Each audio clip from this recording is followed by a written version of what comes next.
Hello, and a very big welcome to everybody, and thank you for joining us today. My name is Ziki, and I'm the Executive Director of the Brand and Community team here at SGInnovate. And for those of you who might not be familiar with us, we are a homegrown deep tech talent, venture, and community builder backed by the Singapore government. We believe that the world has many pressing issues, and deep tech can play a big role in addressing these issues. Our mission is to help entrepreneurial scientists discover and launch impactful deep tech solutions from Singapore for the world. Many of these solutions hold tremendous potential to solve challenging issues and improve lives, environments, and economies in many areas from food to healthcare, just to name a few. So we do this in three main ways. We are an early stage investor, primarily looking at funding emerging technologies, particularly those heavily rooted in research, requiring specific capabilities and a high degree of specialization. We're also big investors in talent and development programs to build and groom deep tech talent to support Singapore's thriving deep tech economy. Our efforts to support talent go at all levels from a wide range of backgrounds and serve as a gateway to a career in deep tech. And to support this growing ecosystem, we've built a community of close to 70,000 founders, researchers, corporates, and folks from across the deep tech ecosystem within our network, both locally and internationally. So we are Singapore's fastest growing deep tech community, and we host events such as this to discuss important topics and which serve as a platform for knowledge sharing, networking, and creating opportunities for collaboration. Deep Tech for Good is an area we are especially passionate about, and we launched our Deep Tech for Good initiative last year with the aim to accelerate the development and use of frontier technologies to improve the human condition and drive sustainable development across different markets. Today's discussion on the role of science and technology in shaping Singapore's green future is very, very timely and is a very important topic for us all to be talking about, especially since it is an issue that is becoming very important for many businesses' long-term strategy for growth and resilience. Businesses are under tremendous pressure to transform the way they operate. And just like the need to digitalize, they can no longer afford to ignore the sustainability imperative. Just this week, the EU, the world's largest carbon market, announced plans to expand and impose stricter limits on emitters as they look to becoming the first climate neutral continent by 2050. Besides policy shifts, such sentiments are echoed by investors around the globe. Funds guided by ESG principles, those that invest in companies that use green energy or tackle social inequality, receives a whopping $51 billion from investors in 2020 alone, more than double the amount in 2019. So these changes aren't just affecting the big industry players. SMEs and startups are also feeling that pressure, and they face obstacles as their corporate customers transform their supply chains and operations to bring their environmental impact in line with these regulations. So we see that a lot of these changes are putting a lot of pressure on some of these companies, and setting sustainability targets and having a clear plan to achieve them will soon be a matter of survival for many companies. But with many of the challenges as we faced before, creativity, perseverance, and a collaborative spirit will see technological solutions emerge from the frontiers of scientific research and technological innovation to bring us closer to achieving these ambitious targets. I'm very excited to be talking about and moderating today's session with our very esteemed panel of industry experts. As you join this session, I would like to encourage you to tap on the expertise of our panelists and pose questions that you might have in our Q&A box, and we will certainly get to them during the session. Use this time too to connect with fellow participants via the chat box. So let's get started. I'd like to ask each of the panelists to please give a short 1-minute introduction about yourselves. First, I'd like to call on Esther An, a very familiar face and strong sustainability advocate, who is the Chief Sustainability Officer of City Developments Limited. Hello, hi, good afternoon, and thank you for having me, and happy Friday. So I think I have been a Chief Sustainability Officer for CDL since 2014, but actually my journey started in 1995 when I first joined CDL with zero property experience. And but with that fresh perspective, we managed to really build the whole sustainability portfolio from ground zero to where we are today, and it becomes a global mainstream agenda. I'd love to share more, and I think just finish with one quote that we shape our building, thereafter they shape us. This is the wisdom of Winston Churchill. So it's a mixture of science and people that shape our built environment. Thank you. Thank you, Esther. Tuang Liang, who is the Chief Science and Technology Officer of the Ministry of Sustainability and the Environment. He's also the Group Chief CTO of the Science and Tech Policy and Planning Office. Tuang Liang? You're on mute, Tuang Liang. Hi, everyone. Thanks for having me. I'm, as Suki has introduced, the CSTO in MSE, fairly newly minted in a fairly newly renamed ministry as well, with the new name of the Ministry of Sustainability and the Environment. It's really the emphasis by the government on the whole aspect of making sure that our nation will be able to sustain itself and be able to reach our sustainable goals. Yeah, a very quick summary of what I do. Essentially, I work with the three agencies, the PUB, NEA, and SFA, which is the Public Utilities Board, the National Environment Agency, and the Singapore Food Agency, integrating the science and technology development, spearheading the R&D directions, at the same time also facilitating the innovation and enterprise of many of our technology developments, so that we are able to transfer these capabilities into various business segments to provide additional fuel in terms of building up our green economy. Thank you very much. Thank you, Tuang Liang. We'll have a lot to be talking about later on with all the emphasis on the green plan in Singapore, and I think that will give a nice perspective. Nirupa Chandra, who is the Managing Director of Hitachi ABB Power Grids, has joined us as well. Nirupa, please. Thanks. Hello, everyone. Thank you for making the time to hear us today. So I'm Nirupa. I'm the Country Managing Director for Hitachi ABB Power Grids. And if some of you have seen the announcement, we will soon be called Hitachi Energy from October. So we're all about powering good for a sustainable energy future with our technologies. And we've been in Singapore since the late 1960s and have continued to invest and serve major pillars of the economy like the electrical transmission and distribution, water industry, now more recently data centers. And everything we've been doing is with the aim of creating social, economic, but more importantly, environmental value. So I'm very excited to share today with you, our thoughts and what we're doing in the space of sustainability, but also how electricity, we believe, will be the backbone of the energy system in the future, and how much investment is required to help achieve the sustainability goal. So thanks again for your time. Thank you, Nirupa. And Andre Stolz, who is the CEO of EcoWorth Tech, and he's also the Managing Director of Budding Innovations. Hello, everyone, and I'm very happy to be on this panel. So yeah, my name is Andre. I'm the Managing Director of Business Builder from Budding Innovations, and also the CEO of local clean tech startup EcoWorth Tech. And I'm originally from Germany, but I have been in Singapore for about 12 years. Originally, I came with a big corporate, and about 5 or 6 years ago, I decided together with my current co-founder to leave the corporate world, to leverage on my skill set of bringing innovation to life, and to even make a bigger impact to humans' life, humans' environment, and humans' health. And I'm looking forward to contribute to the green plan and, of course, to this panel as well.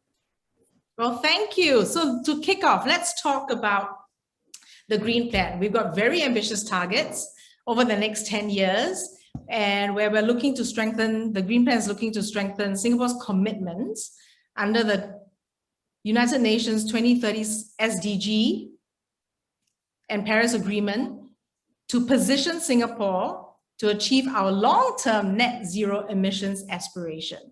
So I'd like to ask, this question is open to everyone on the panel. In your current roles, if you could give us an idea of how you and your organization are bringing Singapore closer to achieving some of the Green Plan 2030 goals.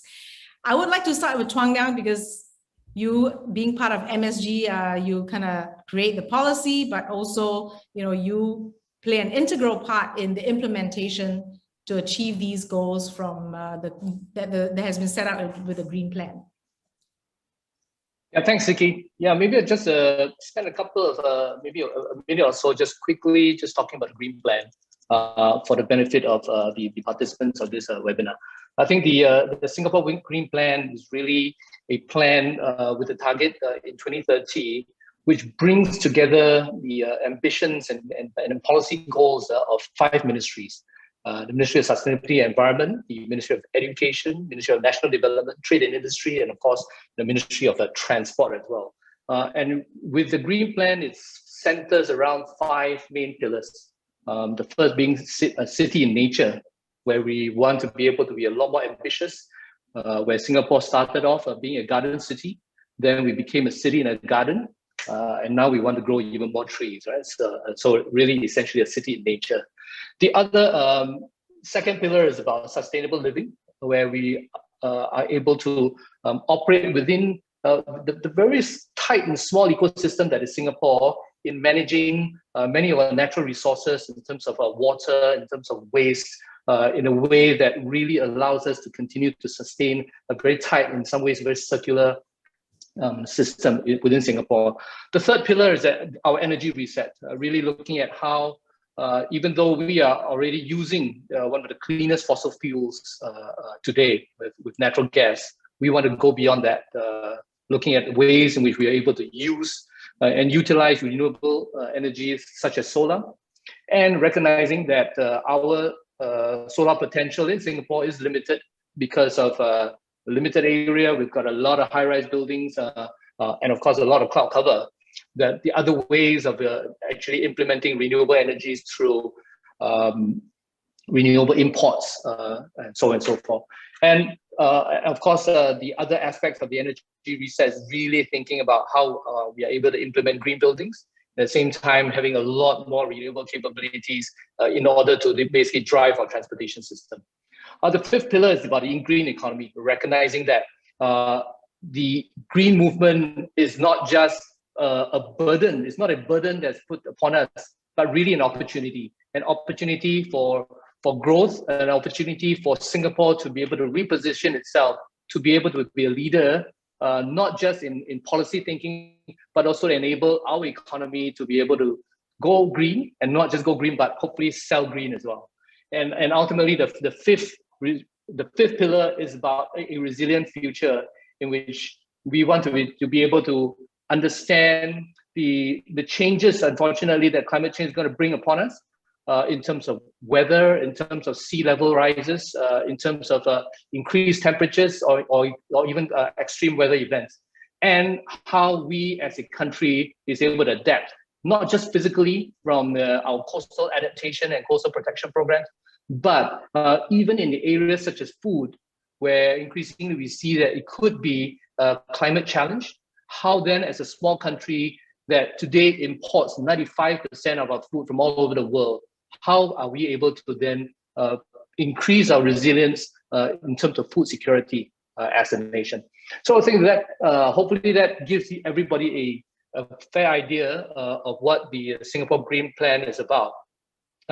In particular for the MSE, we delve in areas such as water management, by PUB. And PUB started off just looking at basically ensuring that we have a freshwater supply for drinking and for the industry's use. But over time, its role certainly expanded to flood management as challenges emerged as we grew our city. And now in its new role, it is also responsible for looking at the coastal adaptation of Singapore. And some of the work that it's beginning to do is to be able to understand the impact of sea level rise and exploring the various areas innovation that we would have to implement in order to be able to provide some level of coastal protection. The other agency is NEA, which is National Environment Agency, and they essentially work at addressing some of our waste-related areas. But apart from that, they're also looking at the environmental aspects of air, mitigating air pollution, and of course, marine pollution as well. And some of the areas that we are looking at from there is really striving towards the zero waste nation. We have gone many steps to be able to move our waste essentially from the mainland to now. Actually, we put all our waste in basically an overseas landfill. In other words, we have a piece of an island in which we are able to first incinerate all our waste as much as we can, and to be able to bring all the residual ash as well as some of the non-incinerable waste to the island for us to be able to then provide the opportunities for the mainland to maximize its potential in terms of development. So a lot of the work that they are doing is really about trying to reduce, first even reduce the overall waste, and also reduce the amount of waste that's going to our landfill in overall. And to do that, they're working very, very hard with industry players to look at greater levels of circularity and also waste to resource. So we don't really need to burn or incinerate most of the waste, but there may be areas in which you can turn waste into some level of resource and opportunity as well. Lovely, Tuan Liang. I think it's a big role that you have, having all the different agencies together. But with the Green Plan, Singapore's Green Plan 2030, maybe I'll jump to Nirupa. It's very timely too, because Hitachi recently announced your Sustainability 2030 plan. Can you share with us a little bit about what this plan is and how that helps our own Singapore Green Plan? Absolutely, yes. Thanks, Ziggy, for this question. So we launched our 2030 sustainability strategy a couple of months ago, and it's all centered around 4 key pillars of planet, people, peace, and partnerships. And when you focus on planet, I mean, we've set clear targets for our own business operations to reduce our carbon footprint by 50% by 2030, reduce our waste consumption by 50%, reduce our freshwater usage, reduce hazardous substances. At the same time, we have also continued to invest in the technologies that we supply and make them more sustainable.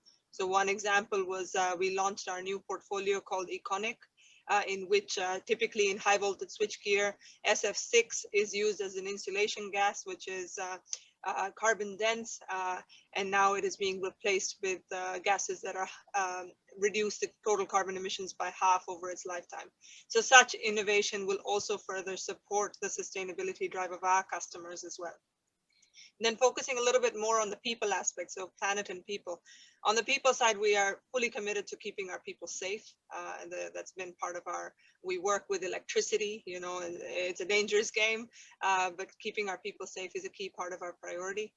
And the second thing is, which is more linked to sustainability, is the fact that, to achieve the goals that we need for a better, safe energy and climate future is to have the right people and the right innovation mindset, which will come with diversity.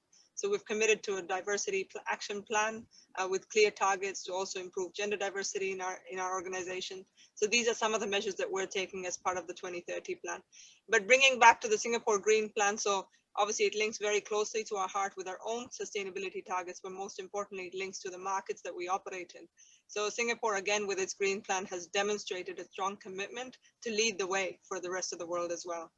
Despite the challenges that Tuan Liang shared about, being short on resources, even if you put solar on every single rooftop, we would still only be able to generate 8 gigawatts of, and with curtailment issues around, intermittency, I don't want to get into the technicals with solar, then, we still won't be able to really get to the level of having the right level of renewable generation mix that the country needs. But then Singapore is now looking at other ways. Electricity imports, for example, is another area that is being evaluated. How can we get renewable energy from other parts of the world into Singapore? So new innovations certainly are the way in Singapore, and we're very excited to be part of this, change that Singapore is going to go through. Thank you very much, Nirupa. And likewise, CDL too has got, you've pledged net zero operational carbon by 2030. Esther, you are a big figure within the sustainability agenda.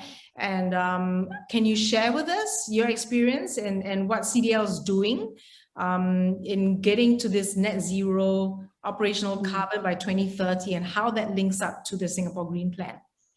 Yes, I mean, we all heard about that. We are actually in this decade of urgent action, and we fully believe that climate risks are actually business and investment risk. And this is reaffirmed by the World Economic Forum. You know, every year they have an annual global risk survey, and this year, number one is actually infectious disease. No surprise because of COVID. And among the top 10, 5 are all climate related. Whether it is extreme weather, whether it is loss of biodiversity, human impact on the, on the environment and all sorts of things. So we are very convinced that climate risks are actually business risks. And we were very glad that we started our journey, in 1995. At that time, of course, nobody talked about sustainability or, global warming, And what we did is in the construction sector, we know that we have actually quite significant impact on the environment, on people. People spend 90% of, indoor. So whether you are in the real estate sector, you have something to do with, you own a home, you live in one, you work in, buildings, and then you entertain in one, and then you stay in a hotel even when you travel. So how we design, build, and manage, and how you as user use building has a huge impact on the environment. And even up to today, building and construction activities account for about 40% of global greenhouse gas emissions. So that is also why we feel that we are in the position to drive change. We can tap onto technology solutions. So of course, we can summarize the whole so-called value creation business model. Otherwise, I can spend one whole day to talk about 26 years of journey. So what we did is actually, we look at 4 pillars of our sustainability strategy. The 4I, which is actually integration, innovation, and investment, and last but not least, impact. ESG can't be effective if you don't integrate it into your whole, corporate structure, from the board to the management to even down to your operation workers and all that. Then risks are there, but mitigation are given. Now we are talking about adaptation. Without solutions and all that, how are we going to achieve net zero? I have no clue, okay? So innovation is the only way that we have to change the way we live, work, and play and run our business, yeah? So we need to find solutions and work with people like, the Hitachi, Andre with startup and all that to meet the very ambitious green plan that Tuan set for businesses like us. So, in 2017, we actually issued our sustainability blueprint that was actually aligned with the Paris Agreement. We called it Future Value 2030 because we are private sector. We have to make sure that there is a strong business case. We have to survive. If not, we can't, ensure our stakeholders are taken care of. So the 3 deliverables, to cut it short, the 3 deliverables are actually the 3D. The decarbonisation is key because of our high carbon impact and energy impact. Then the second one is digitalization and innovation. Without AI, without big data, without monitoring, without solutions, there's no way we can work towards a low carbon future. And last but not least is to measure impact, we must track, manage. What gets measured gets managed, and we must disclose, because nowadays you have heard that investors are asking for information, everyone is asking for data, and then even court can really, punish company. I'm sure you all have read about it. The court can order companies that, hey, you guys are not doing good enough, please set better target. BlackRock, the world's largest asset managers that control almost, trillions of dollars, they make it very clear that investee companies like us, listed company, we must present a strategy, not just climate strategy. This year, he made it very clear, net zero strategy. So if you are not, you will risk being divested, your share will be dumped, and they will not invest in you. So there is a strong business case in sustainability. Okay, I better stop here first. Thank you, Esther. You've brought up so many points in there. You know, I want to kind of go in and talk a little bit about innovation. You talked about innovation, the need for innovation in your strategy. And, you know, you talked about the role of startups and partnerships. So maybe it's a good segue for me to kind of ask Andre. So from a startup perspective, you know, we have a lot of these conversations with corporates, right? When it comes to innovation, many corporates want to innovate, right? They're on this journey of innovation. And inevitably, on this journey, I think startups play a big role because startups are very quick, right? Very nimble, and the speed to be able to adapt and to apply is very quick. So, but I want to get from your perspective, from a startup perspective, how has it been, you know, in terms of the appetite for these new technologies in the green sustainability space with the ongoing challenges, and what are the challenges that you face working with corporates? Yeah, thanks. So from my perspective, I think the global pandemic has caused a lot of damage and hardship, right? And everybody realized that the way of life almost came to halt, right? So with that also, it has created a kind of a mindset to create a better and a healthier world. So sustainability and climate change are definitely critical kind of points to be seen now when the world recovers from COVID. And so see clients it as well as investors. Now, however, when investors are now looking at new investments, and probably through the pandemic, they also have been impacted and they've lost their part of their investment portfolio. To provide new investments now is something that has become a bit more tough, right? And also investors are not just looking in one area, especially if it's a deep tech or science-based startup, but to look at a wide range and decide, is that investment beneficial for a few areas? And a lot of startups like EcoWorth Tech, who's in the same situation, needs now to deliver, let's say, even on the triple bottom line, right? Which means that just providing a sustainable benefit is not good enough. It also needs to be an impact to society. And also, of course, it needs to impact and be profitable. And I think that is now an increased new challenge, not new challenge, but an increased challenge that the startups have to meet. Then, of course, when startups work with corporates, corporates tend to be very hierarchically complex due to their matrix organizations. They have a complex decision-making, which requires a lot of synergies, a lot of alignments, and a lot of corporates. People work on multiple projects in parallel, right? So getting the right priorities from them, and also while being not as agile as a let's say startup is operating, I think that's some of the challenges as well. Plus, of course, if a startup works with a corporate tends to require an innovation solutions or a readiness level to be at a bit more mature stage. And that is where the startup has to overcome the hurdles to bring the proposition or the solutions for the corporate, whether it's a product or a service, to the right stage. And then innovation can happen. And especially sustainable innovations is now something that has become more important, as I mentioned. Thank you. Yeah, I think that we've seen, I mean, certainly in our work with startups, you know, that collaboration, that desire is there, but the actual journey or the implementation may be a little bit more challenging. We're getting great questions from the floor, and thank you for that. So please keep your questions coming in. I think what I'll do is, if the panelists don't mind, I'll go straight into addressing some of these questions. So the first one from Feline. For MNCs like CDL and Hitachi, to the ladies on our panel, how do you cascade your sustainability plans to your whole supply chain? And how do you monitor and track their emissions? Do you want to start, Nirupa?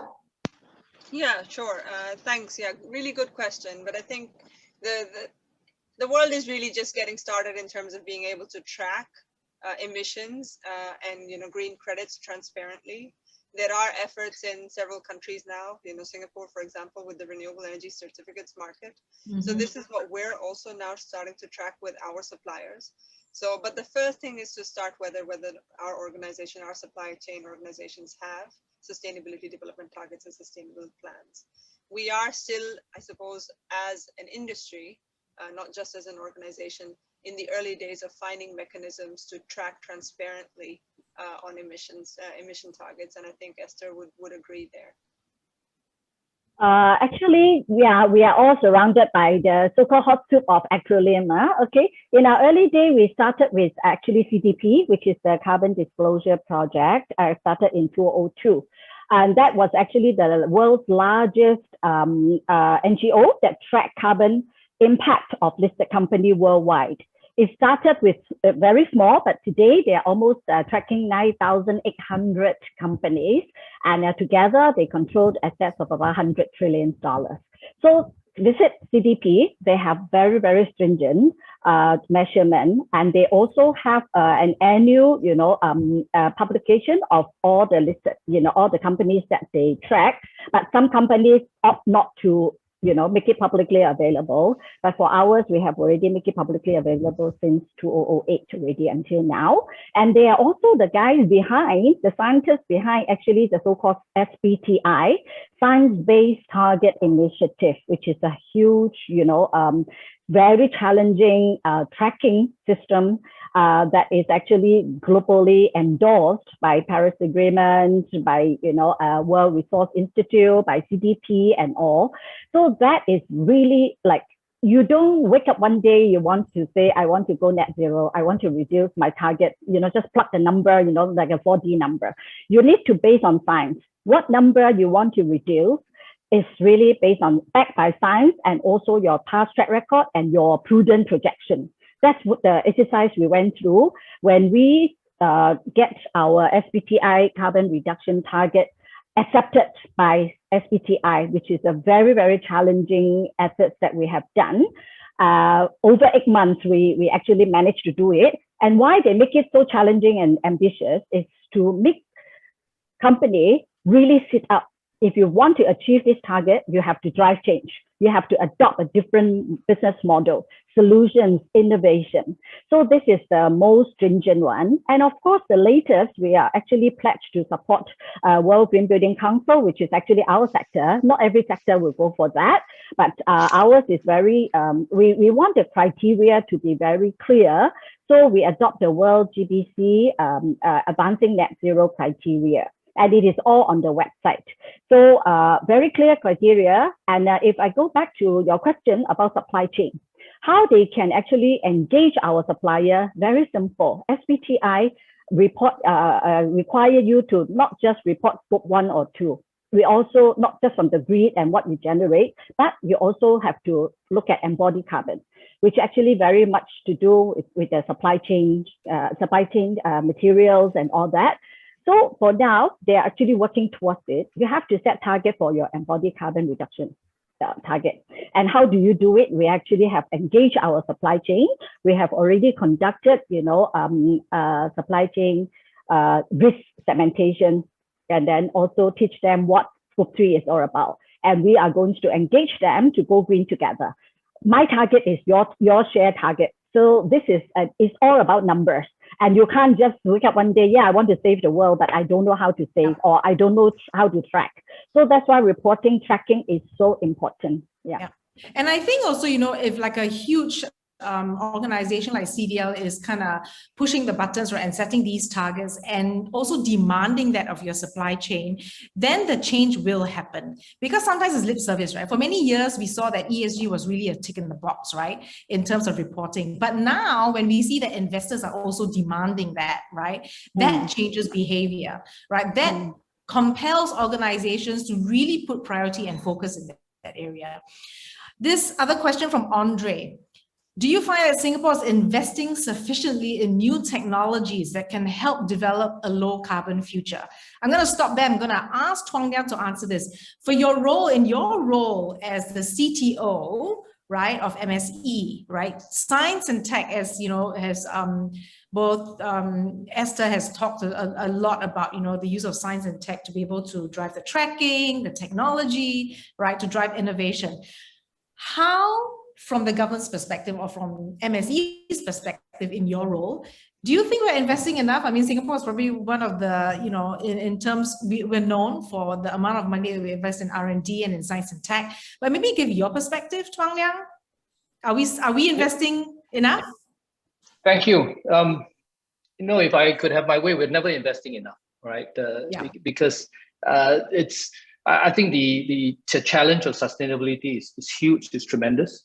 And I think that the whole world is responding by actually putting the kind of resources that they as much as they can to be able to address this.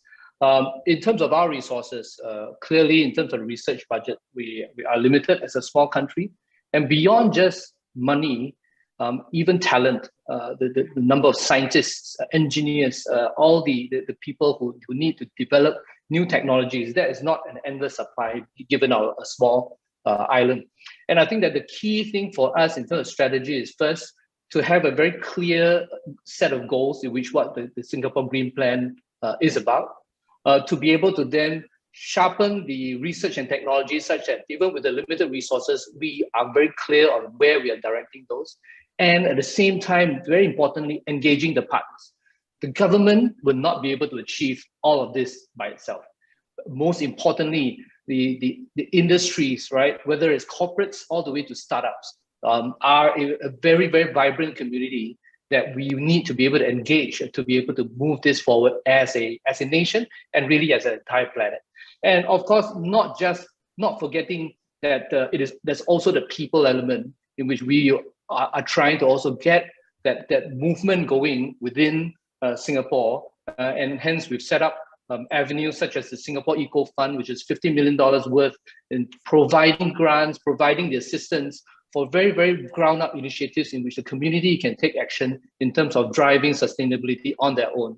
Because it's very important to recognize that the Singapore government does not have a monopoly of ideas. In fact, the best ideas often come from the ground. And I think that's why we acknowledge that we want to be able to embrace the community, embrace industry to be able to really make good our sustainability ambitions. Thank you, Tuan Liang. And you're right, the whole partnership, we can't do it alone, right? And the ability to partner from across the ecosystem, startups, corporates, academia, from the research, that whole spectrum is going to be needed to be activated to be able to achieve these very aggressive targets. And let's talk a little bit about the innovation side of it. Andre, can you share with us what are some of the other innovations from the wider startup ecosystem that you've seen that you think potentially could bring us closer to achieving these aggressive targets that have been set out? Yeah, so there's a couple of innovation that I've seen in the wider ecosystem. And I mean, especially here in Singapore, there's a lot of startups that tackle really serious issues, whether it's on mitigating the risk from climate change, like mitigating the impact from climate change, at least in the short term, that is inevitable. There's startups around that. There's a couple of startups around resource management. That means, for example, reducing waste or turning waste into value-added product, whether that is food waste, via insects into, let's say, proteins, whether that is reusing other food waste and upcycling that. Then I think a couple of startups around fermentation, where, for example, through algae, proteins can be created, or other nutrients that are non-animal based, and other carbon sequestering or capturing technology. So I think Singapore does have quite a range of interesting startups. Yeah, and it's not just Singapore, right? I think sometimes when we are looking for solutions, it could be from other markets as well, where we can be sharing that knowledge and also being able to bring in some of those solutions. But certainly there's a lot of great work that comes out from our universities, from the research, and how that can be commercialized to be able to address some of the issues and problems that we're talking about. There are a couple of questions from the audience with regards to cost. And I guess it's that balance, right? To innovate, and how do you balance that from that cost perspective? How do you balance the costs and implementing these green technologies? So perhaps I would like to ask that from the corporate perspective, I guess, from Esther and Nurula, in terms your view. How do you balance out the cost versus application? Well, okay, for green building, everybody knows that technology don't come cheap and don't come free. So, but to us, we don't call it cost, we call it investment, because I mean, we have done it for almost 20 over years already. And every year, because of our energy efficient fittings and practices, it helps us save about $4 million a year in terms of utility bills. And we are very committed to innovation, not just, like you said, partnership is important because it's not our core business, but we see it as a very important priority. And interestingly, we started our annual materiality study since 2014, which every year we ask our internal and external stakeholders, including investors, media, policymakers, and our customers and all, to rank the ESG issues. From 2017 onwards, the top issue has been innovation. So it just shows that, investors are taking long-term view. And when we first started the green building journey, it was very difficult. Everybody is saying, wow, additional costs and all that. For commercial property, it's easier because we can get back the so-called some ROI and savings. For residential, it's really how you manage the cost and, so what we are looking at is actually long-term partnership as well. Like, for example, we set up the NUS CDL Smart Green Home and the Tropical Technology Home since 2017. So what we are tapping on is a win-win partnership. Okay, we can, contribute in terms of some financial support, but we can tap onto the bright brains, and all the professors, researchers, and all that in from the university. So that is a very good partnership. And then we have actually come up with quite a few successful pilots that we are still working on. And just now, Andre was mentioning one point. I just want to, chime in that a lot of businesses go for the mature, startup. But what we are looking at it is not just the mature startup. In fact, I set up an incubator for SDG. Actually, some of your colleagues, SGInnovate has visited it. It's a very, humble but centrally located space at Republic Plaza. So what we did is we provide free office space for startups from 1 to 3 years old, not when they are totally very successful. They don't need us to give them the rent-free space. And not just rent-free space, but also mentorship and network, and to help them to pitch to get accelerator and investor into their business. So what we feel is corporates need not to be just writing check. What we can do is a lot more.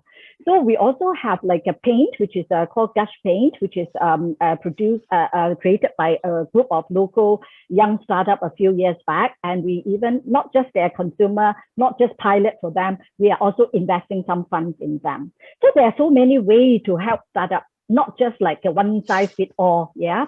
And in addition, we also invest in some VC, joint forces together, and to support some innovation, not just in Singapore, but in US, the fifth wall, yeah.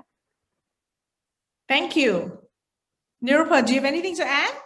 Yeah, certainly. I think from a cost perspective, we're living in very good times now with cost of solar and wind, so renewable resources becoming more attractive than fossil fuel. So definitely costs have come down. Today you can put rooftop on your solar, solar on your rooftop and get cheaper electricity than your retailer. So that's definitely good news from a cost perspective.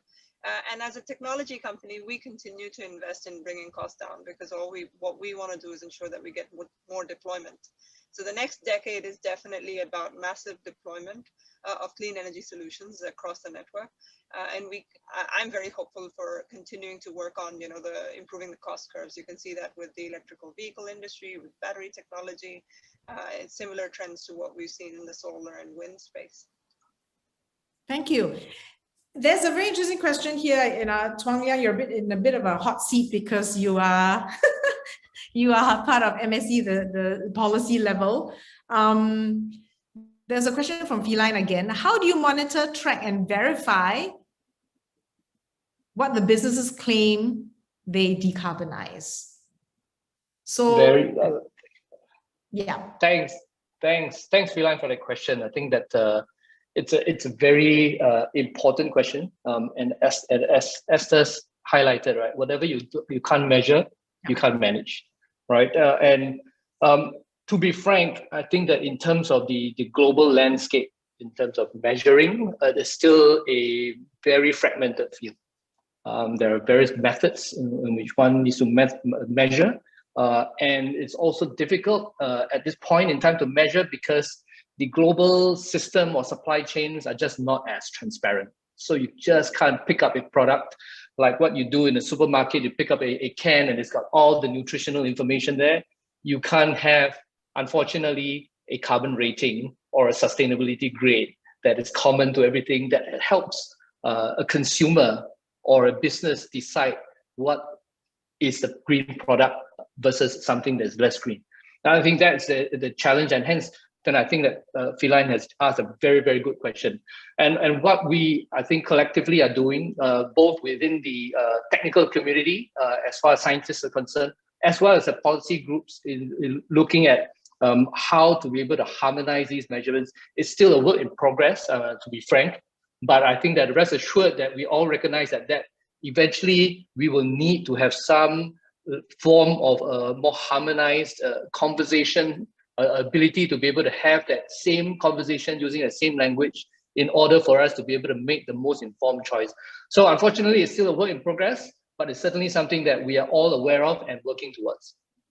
Well, can I ask, Esther, you touched a little bit about this, right? About the tracking and the measuring with your suppliers.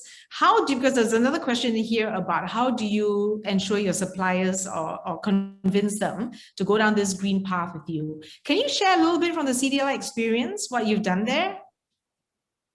You're on mute. You're on mute, Esther. We started in early 2000. We were very fierce, actually. We don't have the mandate to impose law on them, but we just put it as like, hey, if you want to be invited to tender for our project, you will have to meet our EHS policies and subject to audit and an assessment. We call it a 5-star EHS award. So we put all our active contractors and suppliers together. Regularly, we do an audit, every three months, or 6 months, depending on how active the projects are. And we do it openly. So all like 10 or 12 contractors all sit down together, present their EHS policy that is environmental, health, and safety. So you know each other, under peers influence or peers pressure, you will want to do better. And that is how we actually provide some carrot and stick. And the best performers will be, will walk away with an award and also some reward as well. And of course, they will stand better chance for us, to invite them back to tender for our project. So that is how bigger companies can do to get their smaller supplier, not to bully them. Really, we want to bring them together. You can't save the world alone. Okay, if you don't get your whole ecosystem in place, we as developer are like the project leader. I can tell you my vision and all that. In the end of the day, the main contractors and the subcontractors have to deliver the project. And how do they do it? We need to deploy a systems to manage. We can give them policy, but if your policy you don't track, it will just collect dust in the drawer. So that's why we have all this very stringent policy. And initially, of course, they were complaining, oh, wow, why so difficult to work on your project and all that. But after a few years, they all are actually, most of them is almost 100% ISO 14001 certified. And they also see the benefits. Less downtime, less accident is good for everyone. Good for the environment, good for productivity and people. So now almost 20 years passed already, and they know the rules when they, bid for our project. And in fact, we actually bring the whole industry up in a way, because all these contractors don't serve us alone. They serve the whole, all the other developers also. Yeah. So that's how we actually engage supplier. Yeah. Thank you. Yeah. Thank you. Esther, absolutely right. So I think it's very important to remain persistent and consistent with demanding this of the entire supply chain. We've done this before when it came to health and safety regulations. We're starting this now with sustainability. But just back to Tuan Nang's point that there isn't yet like a global standard, like a green mark for companies that are sustainable. So I think that's I suppose, work to do for all of us in the industry. Thank you. So you heard from the two giants on the panel. If I can get that perspective from a smaller organization like, Andre, with your startups, what is that kind of challenge that you face, with regards, because cost is a much bigger, let's face it, right? Startups have that bigger issue with cost, isn't it? So how do you balance that out? Most important for us is to find what the client is looking for, and how we can work with partners to resource effectively deliver solutions to the problem, right? And we try to always leverage, as a startup, we always try to leverage on the wider ecosystem of trying to involve partners that can help us on the journey, either with developing technical solutions or with helping us access to markets and clients. But then definitely from a startup perspective, there's many more ways to tap into all types of funding. So that could be grants that is being provided either from government or from the corporate side. That is other startup events. That could be all kinds of in-kind contributions from the different partners, right? But most importantly is to find what is the value add that the client wants, what is the win-win with the partners to move forward, and then how to convince those that can help with the funding on giving them a return in the longer term. And I think we've seen a couple of successes, of course, one in our own startup, but then also with Budding Innovations, where we have been working with across a range of corporates, SMEs, and startups, government, to really come up with science-based innovation and deliver solutions that impact positively human life, health, and environment. So there are chances there, besides just the cash funding. Yeah, well, always exciting in the startup world. We face a lot of challenges, but I think, the ability to move very quickly and to adjust and adapt is certainly there, the speed to change. There's this one question that actually, Tuan Liang, is for you. Let's talk a little bit because we're running out of time, but food. There's this talk around, okay, like the whole 30 by 30 plan, we import 90% of our food. This issue around food waste, how do we tackle that food waste, plastic waste with COVID and packaging and lockdowns and, takeout? Tuan Liang, from your perspective, what are we doing from the policy, from the government side to address this? Thanks for the question. I think that for food waste, one of the things that we've started to do is actually put in basically policies and regulations, right, to be able to get establishments to separate their waste streams, and that is critically important, right? Because in handling waste, when we mix all the waste together, the separation between different kinds of waste, between dry and wet waste, creates a tremendous amount of effort and more often than not, energy to be able to do the separation, and sometimes you can't even do that.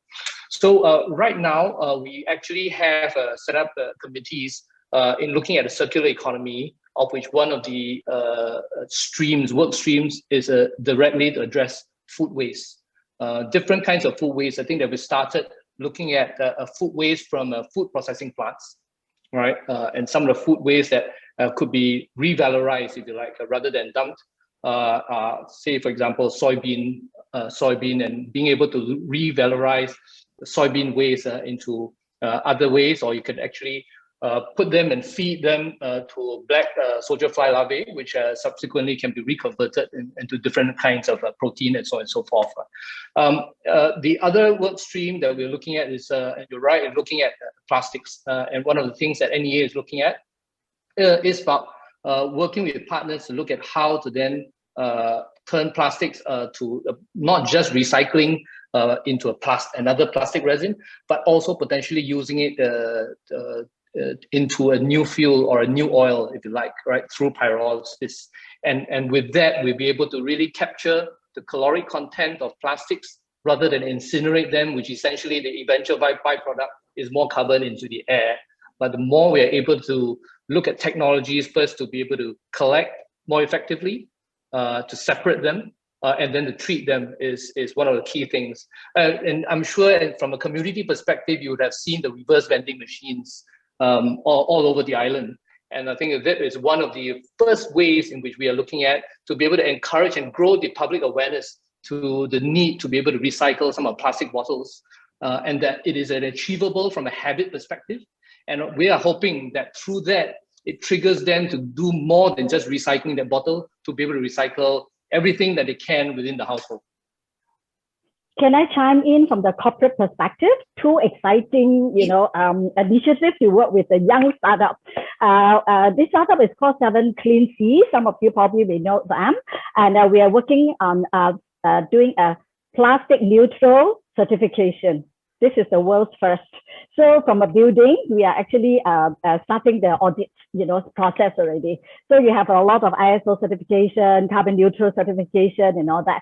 So we are starting in Singapore here, the world's first plastic neutral building. So this is point one, working with young startup, 7 Clean Seas. The other one is just now, actually, Andre mentioned that there are many ideas of like how to turn waste into valuable resources. We have come across a lot, but there's one particular one we are seeing some light in the tunnel, really encouraging, is turning plastic waste into sand. And in the building sector, sand, concrete are the #1 building materials. If we can push this boundary and really can turn plastic waste into building material, it's going to be game changing. And we are working together with scientists on that. And Tuan Liang, we'll share we'll tap onto your brains as well. And we're working with some university and poly professors and all, and working towards proof of concept. It's challenging, but everything starts with a dream. You don't dream, nothing will happen. Hey, and that sounds like, Tuan Liang, that's so, I can see that potential. It'll solve your landfill issue. It will, help with the circular economy to be able to rejuvenate and reuse, recycle waste. I think that's fantastic, so yeah, I think, And that's a double thumbs up from me. we need everyone to come together. Absolutely. The power of everyone coming together from across the ecosystem to be able to tackle these issues that the world is facing, right? And the potential and the opportunities that startups have, right, in being able to deliver some of these solutions. And I always, I attended once a session where Al Gore, obviously, he was talking a lot about climate and environment. And he also said that we are living in an age where there's so much technology that's available to be able to help us to address these existential threats that we're facing, right? And that's why it's important for us to have these type of conversations, to see how we can work together as a whole world, as a whole ecosystem to really drive this change and to take those solutions to market to be able to create that kind of impact. We are running out of time, but I do have one very last question that I would like to ask every one of the panelists to also give me your wrap up. Yeah. This question from Zingling is what is painfully missing in the Singapore ecosystem that is needed to move us closer to meet the long-term goals? I would couple that question with, for each of the panelists to please, when we address that question, also to give your viewpoint on what every single one of us as individuals can do. Very often we're always asking, what can the government do? What can corporates do? What can you do? What can they do? But what about us? Because I always believe that we are the masters of our own destiny, and every single effort really helps in a big concerted push. So I would ask, as a round off to this session, to please give me your perspective. Esther, can I start with you, please? Okay, we are living in a fast-changing world. I mean, I'm a parent, with, grown-up children already. Whenever we come together, they will always complain, wow, my children are told me not to use so much energy and not to buy plastic bottle and all that. I still believe that at the beginning, when I say consumers, the young consumers are going to be the driving force. And especially in ASEAN, we have a very young population. Every time when I go to some international talk, I always fly the ASEAN flag. More than 60% 60% are are below 35 years old. Can you imagine this force for change? You know, they are the future leader, they are the investor, they are the consumers. So never say never, and change or be changed. That's all. Thank you. Powerful. Andre, may I get your thoughts, please? From my point of view, I think the power lies in the collaboration and really trying to create an impact. So a lot of times sustainability initiatives stop at an PR event, or that's where the resources are mostly focused. I think it's up to us on saying what kind of impact we want to create not only create the vision, but then partner with those that can support, make that impact, and then bring meaningful innovation and improvements to life. So thank you, Andre. Nirupa? So for the next decade, it's all going to be about action. I think we've set up the plans, we've set up the KPIs. So the next decade has to focus on action on two fronts. Firstly, investments, a continued investment in clean energy and other technologies for a sustainable future. And secondly, driving behavioral change. And that's something we can do at an individual level in the choices we make in our day-to-day lives. Selecting, whether we buy green electrons to run our household or our organization, or whether we buy less plastic in our lives. So those are choices, small choices that each of us can make in our lives. So action would be the word. Thank you, Nirupa. Tuan Yang. Yes, thank you. I'd like to add to what Andre said in terms of what is the existing gap. Actually, there are a lot of initiatives, a lot of people, a lot of companies already trying to act, right? And that gap is actually the gap of the interconnections between these entities. There is a gap that if we are able to connect even more effectively, I think we can amplify the level of collaboration to be able to really magnify the ideas and the co-creation. Because we see that from a fragmented approach, I don't think we're able to achieve much, but only when we have united action, we'll be able to then do that, to be able to really go far. And that's why I think that the gaps there, we just basically need to look at linking some of the ideas, linking the people, linking the communities, and drive action. And related to really linking to what Nirupa has said, I think that, at a personal level, my takeaway related to what we've seen in this pandemic experience is that we can change. Yep. And we can change fast, right? We have the will and we have the capability to change fast, both at the individual level, the company level, and even at the level of governments, all right? And with that ability to change and a recognition that we can do it, we also have proof that we can innovate. We can innovate because our scientists were able to develop vaccines in double quick time in a way that was never imagined, but when the situation presented itself, we could do it. I think businesses were able to adapt, with the rise of e-commerce, basic businesses basically leapfrogged into the digital age, right? Of course, there were people still lagging behind, but you do see that shift in the whole corporate sector in looking at how they can actually change. And so really, I just want to leave that message that we can do it, not just as individuals, not just as single companies, but I think collectively, we should have the confidence that we can go far in this sustainable journey, and we should act as soon as we can. We should act now. In fact, we should act yesterday. But I think that I'm hopeful and confident that we'll be able to do this well. Well, thank you. It was extremely inspiring closing remarks from every single one of you. So I think the single message is action. Do your part. Collectively, we are very, very powerful. And I think that, it is possible. It's just a matter of, as Nike says it, just do it. And with that, I would like to end the session, and I would like to thank my wonderful panelists for having such a great discussion, and to the attendees for all the wonderful questions that came in. I do apologize, we did not have the time to go through every single one of them, but thank you for the very lively, engaging session. And I encourage every one of you to connect with each other and to please tune in to our YouTube when this session is going to be posted up soon. And with that, thank you and have a great evening. Have a wonderful weekend. Thank you very much. Bye. Bye. Bye-bye, everyone. bye.